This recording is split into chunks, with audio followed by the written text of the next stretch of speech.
Media वाले कह रहे थे मोदी जी ने 400 पार का नारा दिया। हमने कहा सिर्फ 400 पार का नारा क्यों नहीं 600 पार का नारा दिया। भाजपा वाले 600 पार का भी नारा दे सकते हैं। भाजपा वाला कह सकते हैं कुछ सीट पाकिस्तान से आएगी, कुछ बांग्लादेश से आएगी, कुछ श्रीलंका से आएगी, कुछ अफगानिस्तान से आएगी। तो 700 पार का भी नारा दे सकते हैं। क्या नारा दिया था दिल्ली में, गोपाल जी याद है आपको? 45 पार। कितना नारा दिया था बीजेपी वालों ने? कितना दिया था? आई कितनी? चलो भाई ये सब नहीं बोलूंगा। ये कह रहे हैं आई तड़ी पार। 8 सीट आई, 8 सीट। 8 सीट आई, 8 सीट। बंगाल में कितना नारा दिया था? 200 पार। कितना नारा दिया था? 200 पार। कितना नारा दिया था? आई कितनी? 1/4। 50-55 सीट आई। हरियाणा में कितना नारा दिया था? कितना नारा दिया था? 75 पार। आई कितनी? 40 सीट।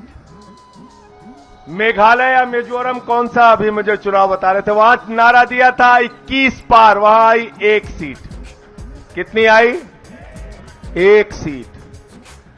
जब 21 पार का नारा देते हो आती है 21। 1। जब 200 पार का नारा देते हो आती है 50। जब 45 पार का नारा देते हो आता है 8।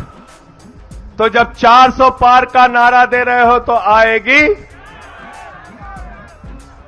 4। थोड़ा कम बोल रहे हो तुम लोग इतने। 4 थोड़ा है 40। तोमर जी कह रहे हैं 40 आएगी। 40 मान लें। चलो बहुत ताकत लगाएंगे, 100 आ जाएगी। इन जुमलों में मत फंसना, इन जुमलों के चक्कर में मत फंसना, मैं आपसे कहना चाहता हूं। बैठ जाओ, बैठ जाओ। और एक चीज बताओ, इतने दिन से मीडिया वाले पत्रकारिता का कवरेज कर रहे बहुत सारे नेताओं को इन्होंने देखा है। रामनिवास गोयल जी हमारे बड़े वरिष्ठ नेता हैं, इन्होंने भी बहुत सारे नेताओं को देखा है। रामनिवास जी जरा मुझे बताइए, हिंदुस्तान का कोई नेता अगर 400 पार सीट का नारा देकर उसके मन में विश्वास है कि 400 सीट आएगी, तो कभी वो मुख्यमंत्री को गिरफ्तार करेगा क्या? करेगा क्या? करेगा क्या? कभी वो कांग्रेस पार्टी का खाता सीज करेगा क्या? कभी वो झारखंड के मुख्यमंत्री को गिरफ्तार करेगा क्या? भैया 400 पार का जिसका नारा होता है और उसको यकीन होता है कि हमारी सरकार बन रही है, वो ऐसे हथकंडे नहीं अपनाता। इसलिए मोदी जी हार रहे हैं और 2024 में वापस जा रहे हैं।